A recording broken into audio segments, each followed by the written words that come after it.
Assalamualaikum warahmatullahi wabarakatuh. Apa kabar sahabat para pencinta budidaya udang fanami, baik sistem tradisional dan sistem intensif.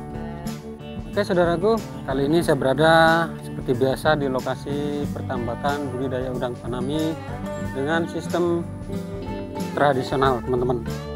Kali ini yang akan saya bahas sedikit ya tentang masalah tambak.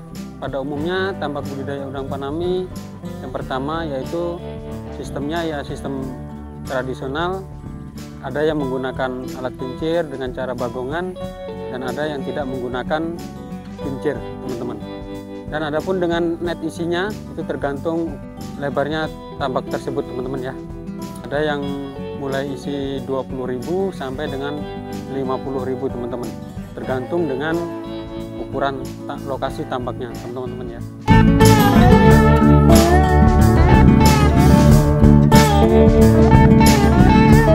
Nah ini lokasi tambaknya teman-teman. Ini caranya yang tadinya dengkul ini menjadi keras teman-teman ya. Kebanyakan juga sistem tradisional itu tidak, rata-rata banyak yang tidak dilumpur dan ada juga yang tidak dinaikkan lumpurnya teman-teman.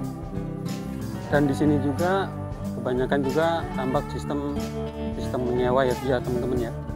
Jadi pengeringannya kebanyakan 10 hari bahkan seminggu teman-teman.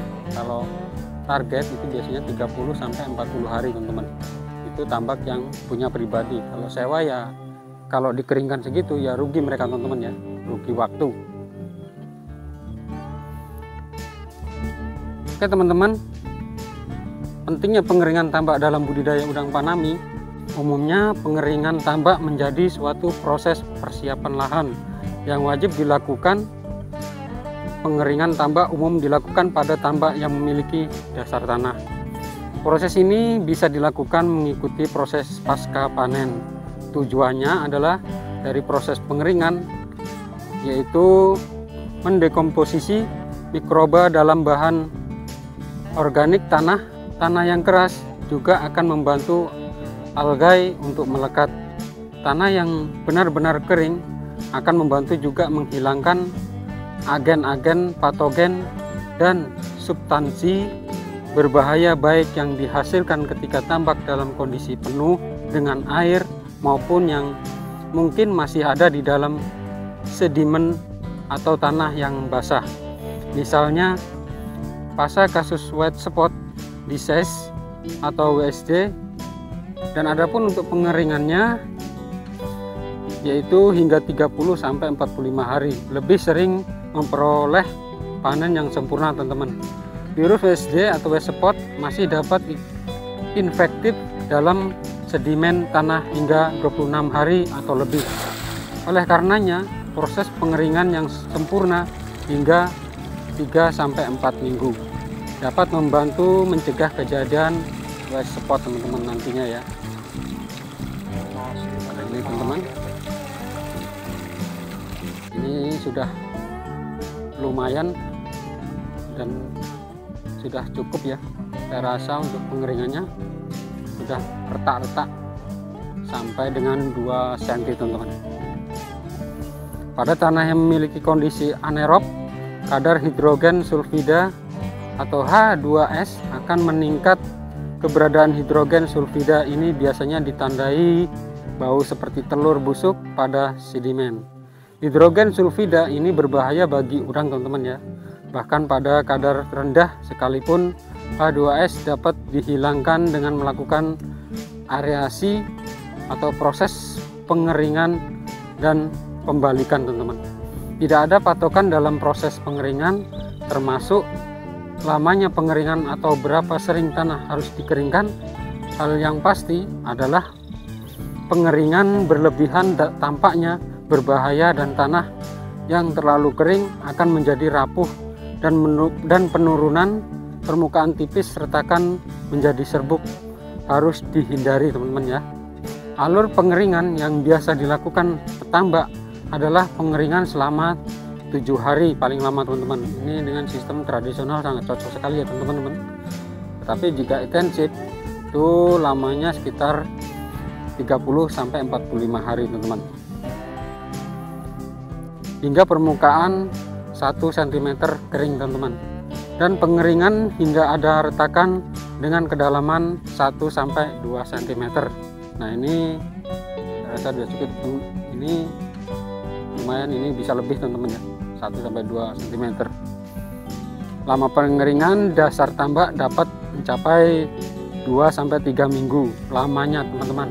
Pengeringan bergantung pada kondisi cuaca, hangat, kering, berangin, kondisi yang sesuai dan cepat untuk pengeringan. Tekstur tanah atau tanah yang kasar kering lebih cepat daripada yang bertekstur halus, dan kedalaman sedimen atau sedimen yang tebal menghambat pengeringan. Kadangkala pengeringan juga dapat terhambat akibat resapan air dari tambak yang bersebelahan atau resapan dari air tanah.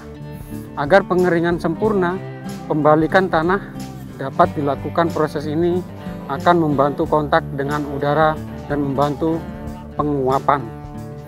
Pada tanah, bagian yang mengering terlebih dahulu adalah pengeringan permukaan yang akan membentuk retakan di mana terjadi evaporasi dan oksidasi.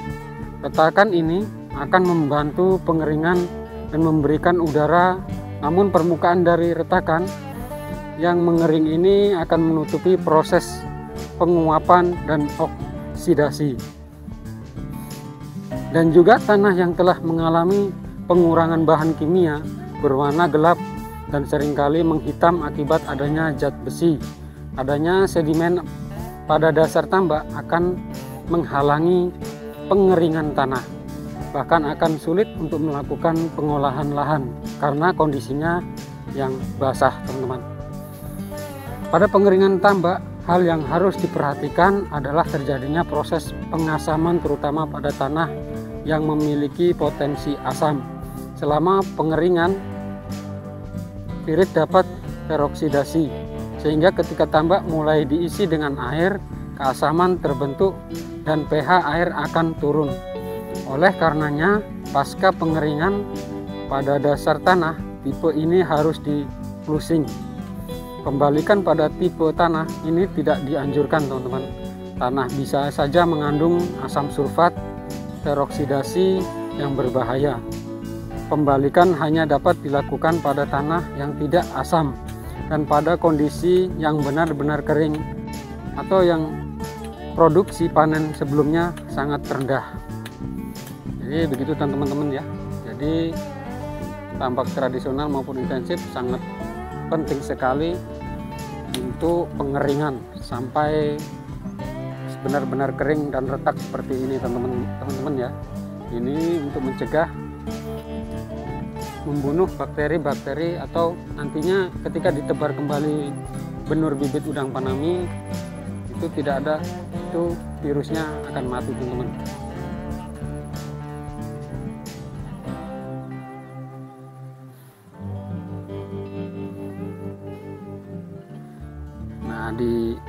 Nah di ujung sana ini akan dimasukkan air teman-teman.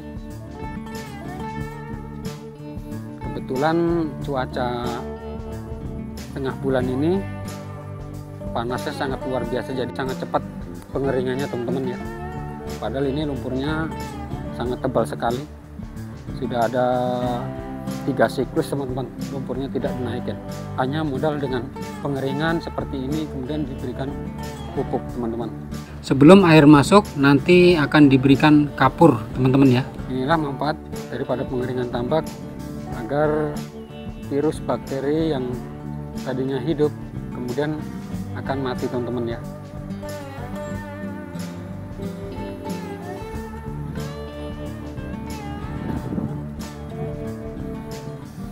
Nah itu ada airnya.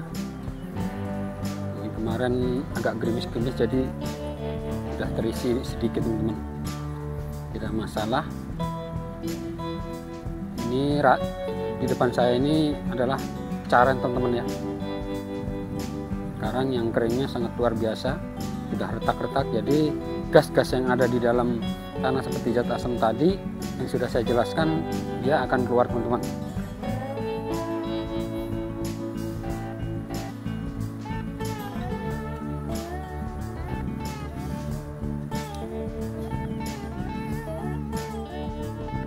Oke teman-teman, itu tadi ya penjelasan sedikit masalah tambak yang sudah panen kemudian dikeringkan teman-teman. Sistem tradisional tidak hanya dengan tambak tradisional tetapi tambak intensif juga teman-teman. Itu sangat penting ya, dikeringkan seperti ini sampai retak-retak seperti tambak yang ada di depan saya ini teman-teman. Oke teman-teman, semoga tips saya ini bermanfaat ya bagi para pencinta budidaya udang faname, baik tambak tradisional dan intensif. Semangat terus dan terus berusaha. Wassalamualaikum warahmatullahi wabarakatuh.